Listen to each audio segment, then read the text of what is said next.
الحمد لله رب العالمين الصلاة والسلام على خاتم النبيين وعلى آله وصحبه أجمعين أما بعد فأعوذ بالله من الشيطان الرجيم بسم الله الرحمن الرحيم قال الله تعالى في سورة يونس وَإِذَا أَذَقْنَا النَّاسَ رَحْمَةً مِّن بَعْدِ ضَرَّاءٍ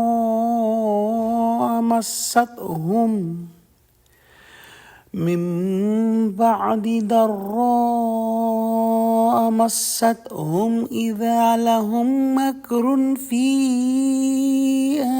آيَاتِنَا قل الله أسرع مكرا إن رسلنا يكتبون ما تمكرون۔ ترجمہ: اور جب ہم لوگوں کو تکلیف پہنچنے کے بعد اپنی رحمت سے آسائش کا مزہ چکھاتے ہیں تو وہ ہماری آیتوں میں حیلے کرنے لگتے ہیں۔ کہہ دو کہ خدا بہت جلد حیلہ کرنے والا ہے، اور جو حیلے تم کرتے ہو ہمارے فرشتے ان کو لکھتے جاتے ہیں۔ اہل مکہ پر اللہ سبحانہ و تعالیٰ نے 7 سال کا قحط مسلط کیا۔ جب ہلاکت کے قریب پہنچ گئے تو گھبرا کر حضور صلی اللہ علیہ وسلم سے دعا کی درخواست کی اور وعدہ کیا کہ یہ عذاب اٹھ جائے تو ہم ایمان لے آئیں گے۔ آپ صلی اللہ علیہ وسلم نے دعا کی اور اللہ سبحانہ و تعالی نے قحط کی بلا کو دور کر دیا۔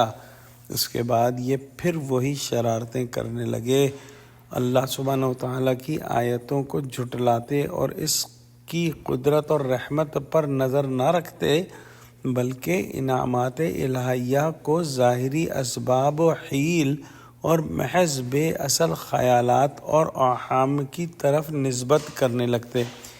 اس کا جواب یہ دیا گیا کہ اچھا، تم خوب مکر و فریب اور حیلہ بازی کر لو، مگر یہ یاد رہے کہ تمہاری حیلہ بازیاں ایک ایک کر کے لکھی جا رہی ہیں۔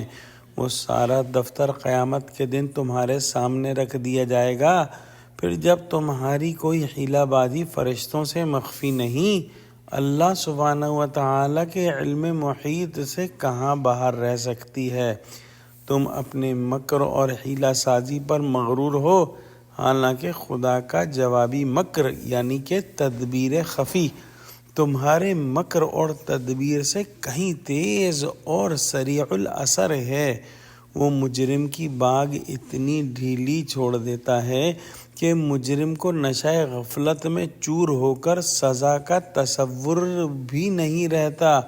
پھر جب پیمانہ شقاوت لبریز ہو جاتا ہے تو اللہ سبحانہ و تعالیٰ دفعتاً پکڑ کر ٹینٹوا دبا دیتا ہے۔ لہٰذا عاقل کو چاہیے کہ اللہ سبحانہ و تعالیٰ کی نرمی، بردباری اور خوشکن حالات کو دیکھ کر مغرور نہ ہو۔ نامعلوم نرمی کے بعد کیسی سخت چیز آنے والی ہے، جیسا کہ آگے بحری سفر کی مثال میں ہم پڑھیں گے۔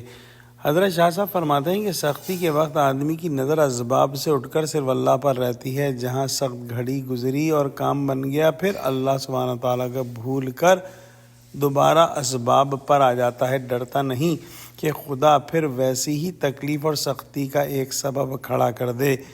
اسی کے ہاتھ میں سب اسباب کی باغ ہے۔ چنانچہ اگلی مثال کے اندر اس کی ایک صورت بیان ہوئی جو ہم انشاءاللہ کل پڑھیں گے۔ دعا کرتے ہیں کہ اللہ سبحانہ و تعالی ہم کو قرآن کا فہم عطا فرما، ہم کو سچوں سے جوڑے اور ہم کو صراط مستقیم پر قائم فرما دے، آمین۔ وآخر دعوانا الحمد للہ رب العالمین، والسلام علیکم ورحمۃ اللہ وبرکاتہ۔